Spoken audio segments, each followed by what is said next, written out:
Herkese merhaba, Çiçekli Mutfağım kanalına hoş geldiniz.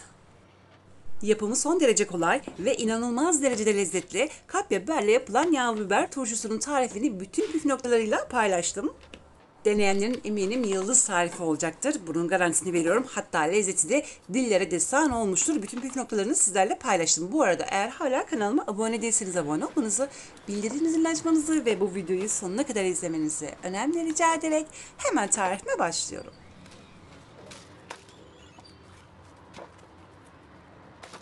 Yağlı biber turşusu tarifi için toplamda 8 kilogram kapya biber kullandım. Kapya biberleri bol suda güzelce yıkadıktan sonra çekirdekleri de ayıkladım ve bu şekilde hazırladım.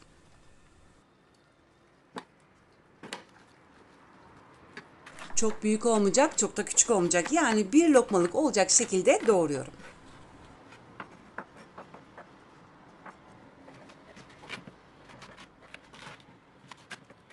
Biberleri daha kolay doğrayabilmek için bu şekilde hepsini üst üste koydum ve hızlı bir şekilde doğruyorum. Bu biberlerin tamamını sadece 2 dakikanın içerisinde doğrayacağım. Sizin kolayınıza nasıl geliyorsa o şekilde hazırlayabilirsiniz ama dediğim gibi çok büyük olmasın, çok da küçük olmasın.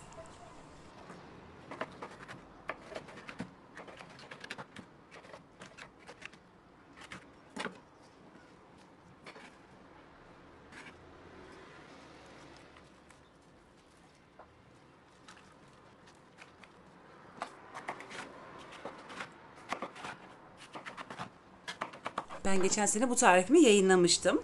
Ancak 8 kilogram kapya biberle değil de 4 kilogramlık bir miktarla yapmıştım. Ve deneyen izleyicilerim de çok beğendi. Eğer o tarifimi de izlemek istiyorsanız YouTube arama motoruna Çiçekli Mutfağım kapya biber yazarsanız karşınıza çıkacaktır. Sadece 2 dakikanın içerisinde kapya biberlerin tamamını doğradım. Şimdi hızlı bir şekilde maydanoz ve sarımsakları doğramaya başlıyorum. Burada toplamda 2 demet maydanoz ve 2 başta sarımsak var. Hepsini ince ince doğrayacağım.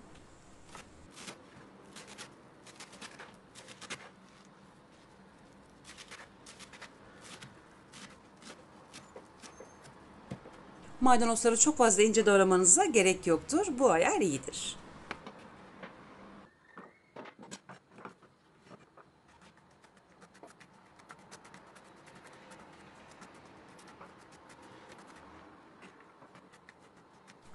Sarımsakları doğruyorum. Çok fazla iri olmasın, çok da küçük olmasın. Biraz sonra detaylı bir şekilde iriliklerini göreceksiniz.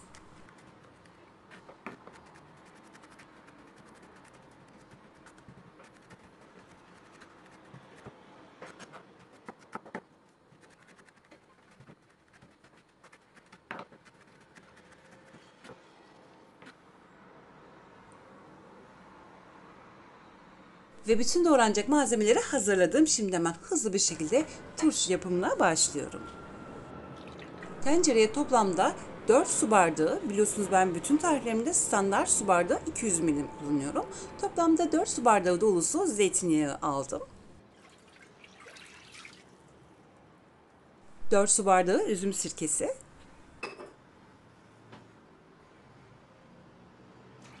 4 bardak soğuk su, 6 yemek kaşığı dolusu kaya tuzu ve son olarak da 2 yemek kaşığı dolusu toz şeker ilavesi yaptım. Karıştırıp şimdi hemen bu tencereyi ocağa alıyorum.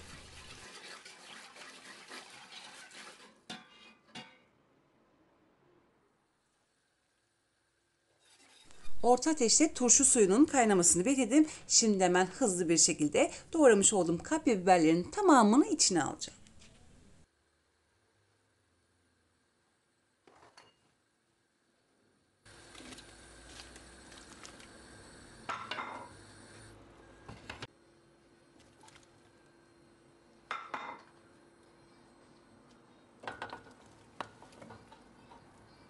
Biberlerin tamamını ilave ettikten sonra ara ara karıştıracağım ve en önemli püf noktasını biraz sonra detaylı bir şekilde göstereceğim.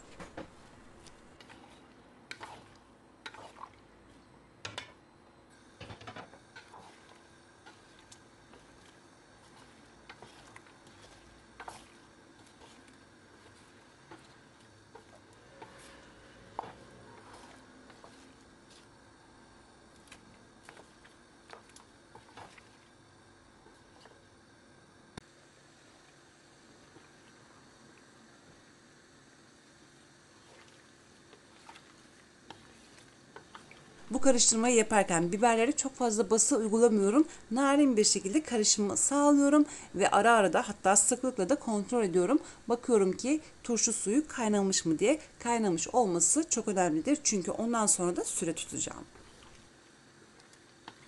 Az önce kontrol ettim. Turşunun suyu kaynamamıştı. Yine narince karıştırmaya devam ediyorum. Ve artık turşunun suyu kaynadı. Burada hemen dakika tutuyorum. 8 kilogramlık bir kapya biber olduğu için sadece 6 dakika boyunca kaynamış olması yeterlidir. Ondan sonra hemen şişelere doldurmaya başlayacağım. Benim vermiş olduğum süre en önemli püf noktasıdır. Son derecede önemlidir. Eğer daha fazla ocakta kalırsa kapya biberler yumuşar ve de lezzetini kaybeder. Diri olması gerekiyor. Diri bir şekilde kaynar ve de diri bir şekilde kavanoza girmesi gerekiyor.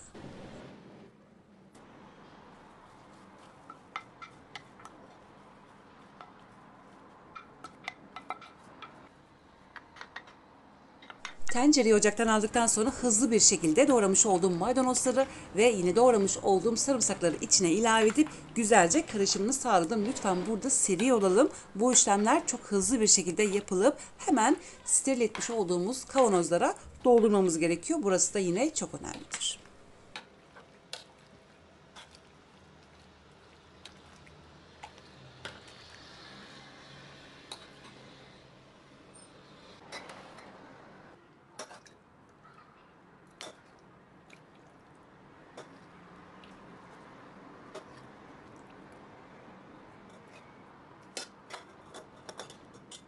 Hızlı bir şekilde malzemeleri karıştırıp şimdi hemen steril etmiş olduğum kavanozlara yine hızlı bir şekilde dolduruyorum.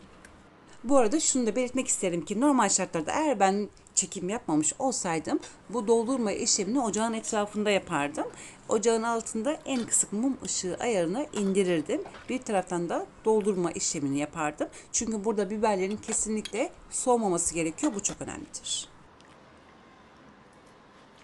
Yine önemli bir püf noktayı da belirtmek istiyorum. Bu doldurma esnasında ara ara da biberleri karıştırıyorum ki eşit sıcaklıkla, biberlerin tamamı eşit sıcaklıkta kavanozlara girsin diye. Burası da çok önemlidir. Önce birazcık karıştırıp ardından da kavanozlara doldurmaya devam ediyorum.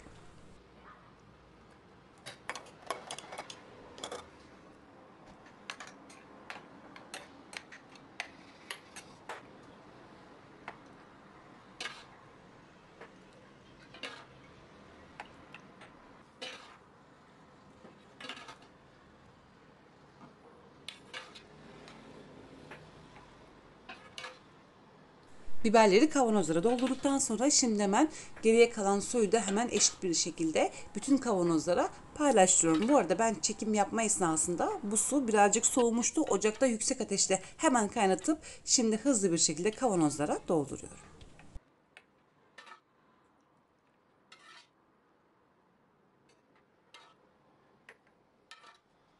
Vermiş olduğum malzemeler ve yine vermiş olduğum ölçüler görmüş olduğunuz gibi tam ölçülü gelecektir. Eğer böyle bir tencereniz yoksa evinizde bu malzemelerin yarısıyla da yapabilirsiniz. Dediğim gibi daha önceden bu malzemelerin yarısıyla da yapmıştım. Açıklamalar kısmına linkini bırakacağım. Orayı tıklayıp bu malzemelerin yarısıyla yapılan kapya biberle yağlı biber turşu tarifimi izleyebilirsiniz.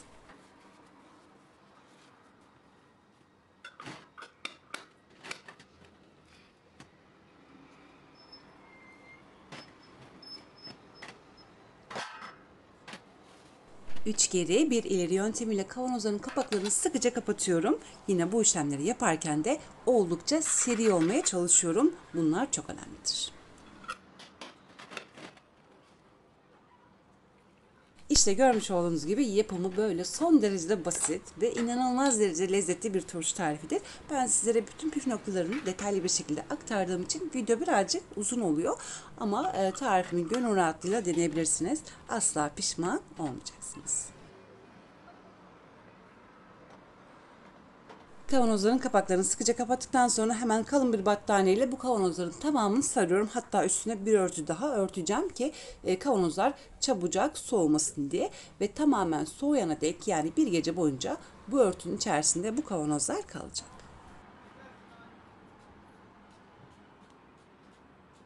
Ve aradan toplamda bir gün geçti. Kavanozlar artık tamamen soğumuştu. Hatta 1,5 gün geçti diyebilirim sizlere.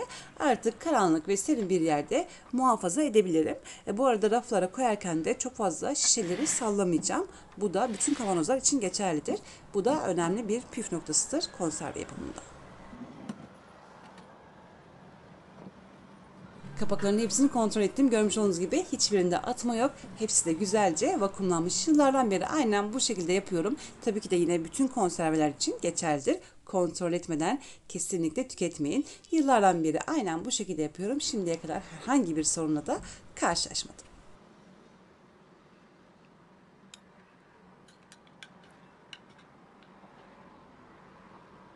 Şöyle hemen bir tane kavanoz açıp sizlere detaylı bir şekilde göstermek istiyorum.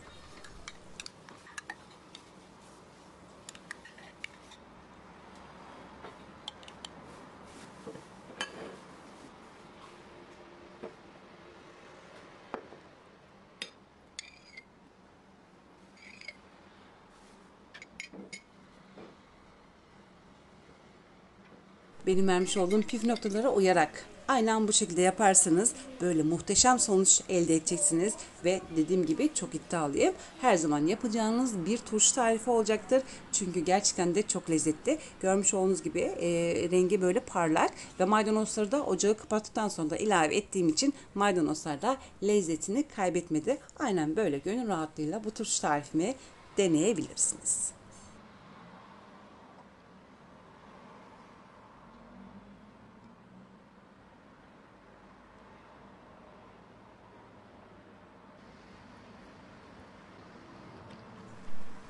Tadına baktım. Gerçekten de tadı, tuzu, her şeyi yerinde, tam ölçülü bir tariftir.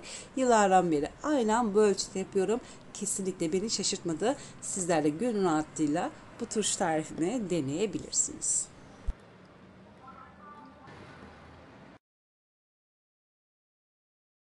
Ve böylelikle bir tarifimin daha sonuna geldik. Umarım bu turşu tarifimi beğenmişsinizdir. Sizlerden gelecek olan mesajları sabırsızlıkla bekleyerek şimdilik vedalaşıyorum. Yarın yeni videomda tekrar görüşmek dileğiyle. Hoşçakalın.